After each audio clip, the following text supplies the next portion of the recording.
Hello and welcome. I'm Dr. Arit and this is Emotional Billionaire. This video is going to be an intro to my channel where I can welcome you and let you know a little bit about my approach and what it is that I want to share and teach and pass along to you.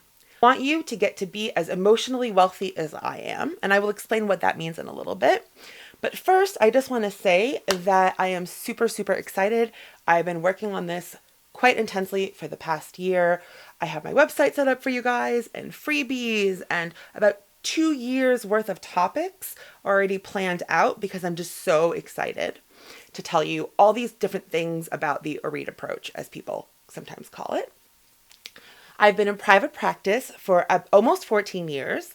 And I love it. I love being a therapist. And to be clear, what I'm going to be doing with my channel, this is not medical treatment. This is not therapy. I will eventually have resources up to help you find a therapist, direct you to the appropriate sites. This is more of like public education, and hopefully we can be entertaining and have fun.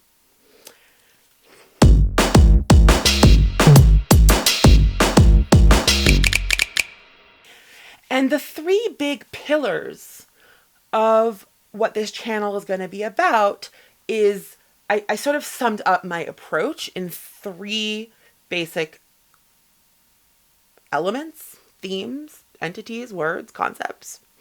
The first one is honesty, then nuance, and joy.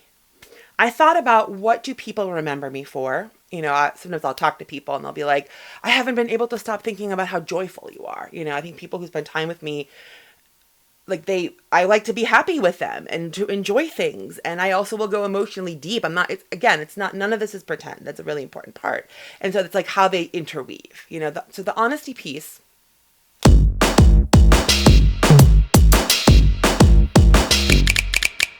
And a big part of what I believe also is that happy people, it's happy because it's like how it fits my personality and my life and my circumstances. And that is going to look different for every single person. A lot of people have been given very basic scripts that they think that they have to use that are, these are the milestones you're supposed to have, and this is what it looks like. And you go to school and you have a job and you do this and you do that. And, I don't know that many people it actually makes happy. There's some people it works for, but what does it look like to have a happy life for you? And that's going to be a big part of what we talk about, is what's an approach to take so that you can take it and tailor it and just keep adding in more and more pieces of honesty, of nuance, of joy, of connection. I'm just very excited about this.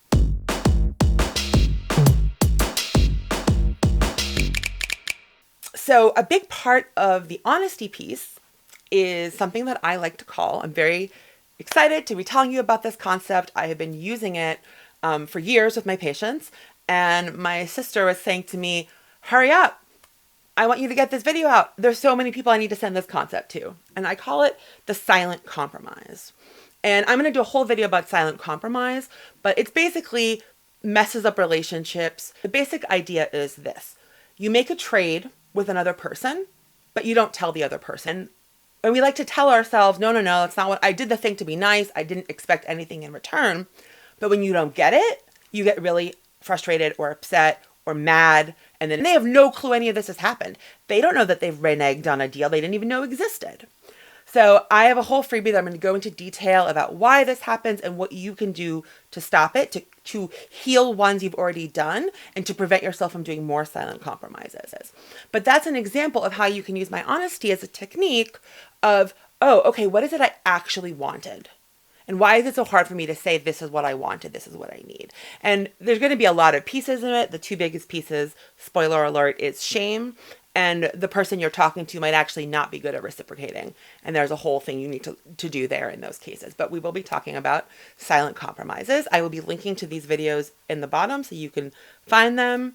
I'm very excited about this. Again, if you are watching, hit like and subscribe. One of the ways in which honesty plays into, I'll give you two more examples about honesty, and then we'll move to the next one. So when my patients tell me thank you, most therapists sort of trained to say, well, you were the one that did the work. And I take an honest approach and I say to them, I am so proud of you, and I am proud of me, and I am proud of us. Because we did it. We made our own little relationship together, our own dyad, that's two people. And you did the work.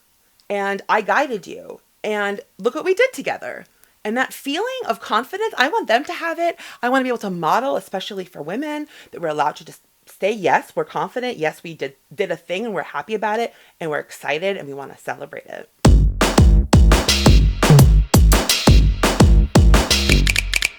So, nuance.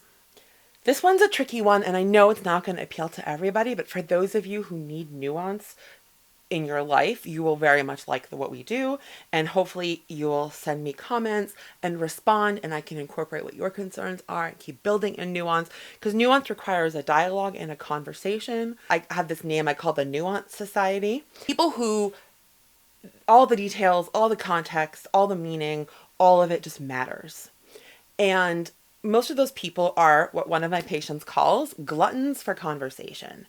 And a lot of you are gluttons for conversation, but don't know where and with whom to be having this conversation. So in my ideal universe, this channel creates a community where people can start having these conversations.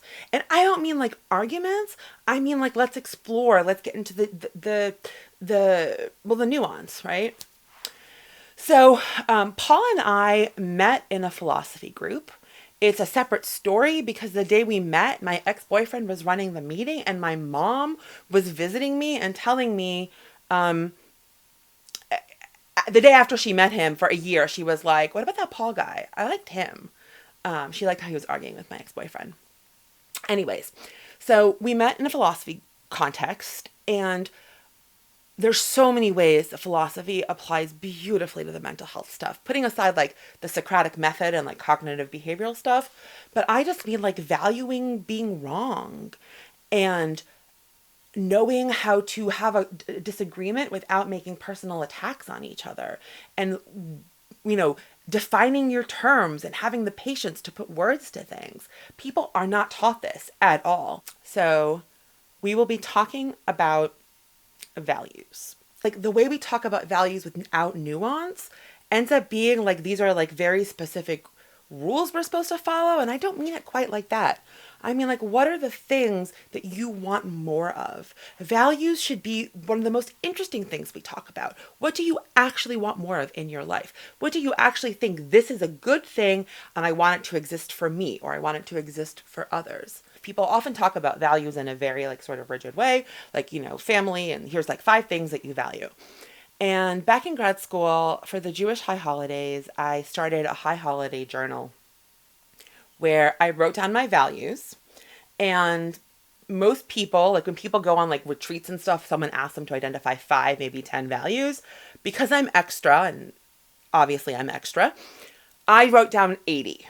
And I picked 80 pages of this amazing notebook I still have that students of mine bought for me.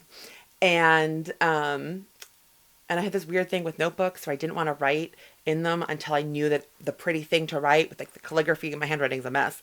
And so I would have just all these empty notebooks and they wrote in them. So it was already like, it was not pristine. And so I could just write with it. And I'm not usually an all or none thinker, but that was an example. Anyway, 80 values. And on the front of the page, at the end of the year, I would reflect on how I met that value. And on the back, I would write down the ways in which I didn't keep to the value. I would write down ways I broke it or what other things I chose in its place. And I wouldn't write it for all 80. I would sort of flip through and say, okay, what's important to me? And things in the list were things like family and truth and beauty, and what I wanted more and more, things that I valued that I wanted more in my life. But what also happened over time is that every year when I went through this, I noticed I was writing less and less on the back hand of the page, because the more intentional I was about this, the more I was just living my values day to day to day. So I made a freebie for you guys. There'll be a separate talk about that with a bunch of different ideas and then ways of how to incorporate it into your life. And that will be in a separate video. Again, links below for you to get this and to watch the other videos. But that's just like a quick, like, how do you incorporate any sort of value and start to build it into your life? And my patients who have done this, they'll just be beaming. I'll see them and they'll be just like, I can't wait to tell you. I can't wait to tell you. This happened and I was so happy. And I want you to feel more of that, right? Again, none of this is therapy. I'm not saying this is treatment, but these are things that anybody can do as part of what it means to be human.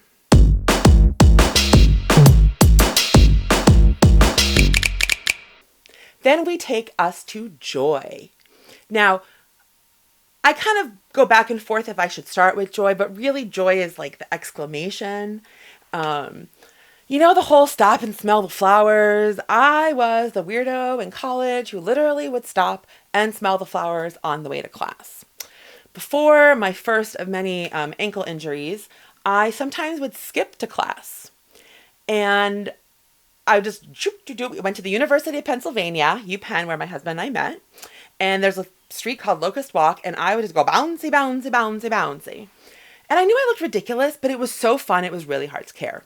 And then the next day, the first or second or third time I did this, a person I didn't know walked up to me, and she was like, I have to tell you, I saw you skipping to class, and I was like, that's so much fun.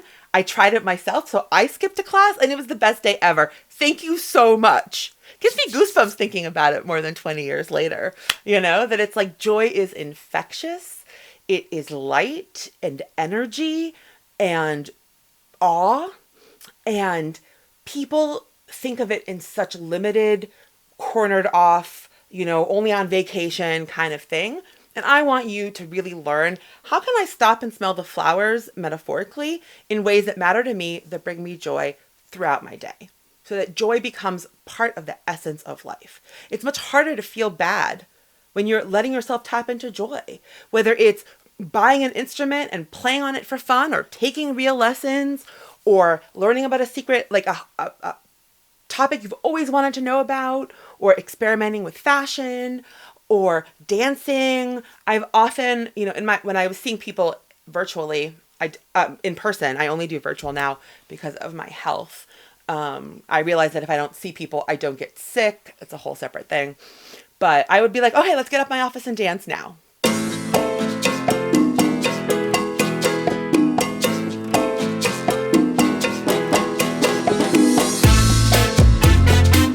Let's put on some music. Let's pick a playlist. I want you to know what kind of music you want to put on for when you need to clean the kitchen, what kind of music you want to put on when you need to cry, and then you can feel the joy, what kind of music to put on for different moods, to have, or maybe just Spotify needs to learn it. Though I guess there are other ways people listen to music now. But to really learn, what does it look like to build the expectation that joy is possible throughout the day. One of my ridiculous examples is twirling. I'm a bit on the vertigo-y end of this season, but even with all of my physical limitations, it has happened more than once and a family member has walked in on me twirling in a room. My sister met her husband literally twirling in a room alone, which I think is really adorable. But what are ways for you to express joy? I feel like I keep getting younger, even though my body's not doing it, but I just am more and more and more me, and I'm more and more and more happy. And a big part of that is by letting yourself experience just the awe of being alive and the joy in so many different ways.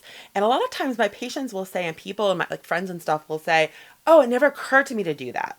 So I'm going to try to help you come up with ideas and how to make it specific. And again, the accordion approach, right? How can you do this for 10 seconds? So a lot of people need outside time. But let's say you're just not going outside. And people are like, oh, I should go. Oh yeah, that's another thing. People often come to therapy, and people in general in life think, I know what I should be doing for this to happen. I just suck, and that's why I'm not doing it. 90-something% of the time, people are entirely wrong about what they need. And it's almost the opposite. Somebody who loves objects, is an artist, comes from a different provider and says, I know I should throw stuff out. And I'm like, no, keep them, rearrange them, make them more joyous. And then after that process, they're like, oh, wait, I actually do want to get rid of stuff now to make, to change up my space and to donate these pieces.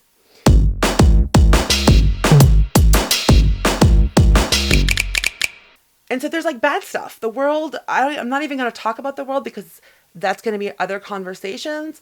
But when there is suffering, there can also be joy. They're both true. I don't mean like what's now called toxic positivity. I've been calling that the cheerfulness imperative all these years. I'm not talking about pretending, right? Because if I'm sad, I'm sad. And if I'm upset, I'm upset. And I'm really good at just expressing my emotions as I feel them. That's part of being happy.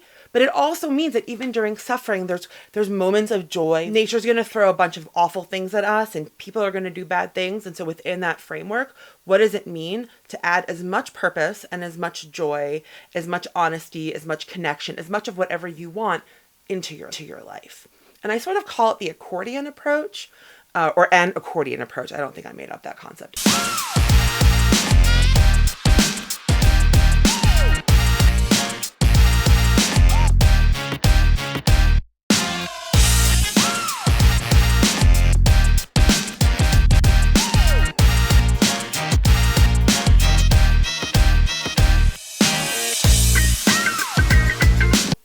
We're going to talk about how you can apply the thing in a big way or in a small way. And in general, you have to start in your comfort zone and then you slowly build up your capacity. You slowly build up your ability to make it bigger. And so wherever you are in your life, you can take this and apply it. So I like to say, we're not going to tell you what to do. We're going to tell you how you might want to do it and tailor it to you and build more and more and more in your life. You could plan a week of really, really fun things and go on vacation or rechange your life. Or you could, if you're living in a situation with someone who is mean or abusive, or you don't have money and you can't leave a bad situation, of how do you like sneak to the bathroom and have crevices of time where you can do things that make you happy and have joy. One of, when I was doing physical therapy last year, I was telling my physical therapist about how what I do and what he does is actually quite similar in terms of making things super concrete. And 15-second increments, sometimes that's what you can do. You can do like 15 seconds worth of something, and then you build it up to longer and longer.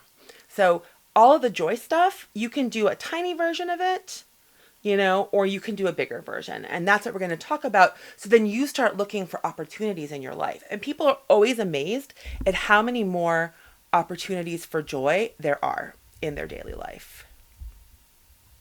They're always amazed at how much more opportunities for joy are in their daily life.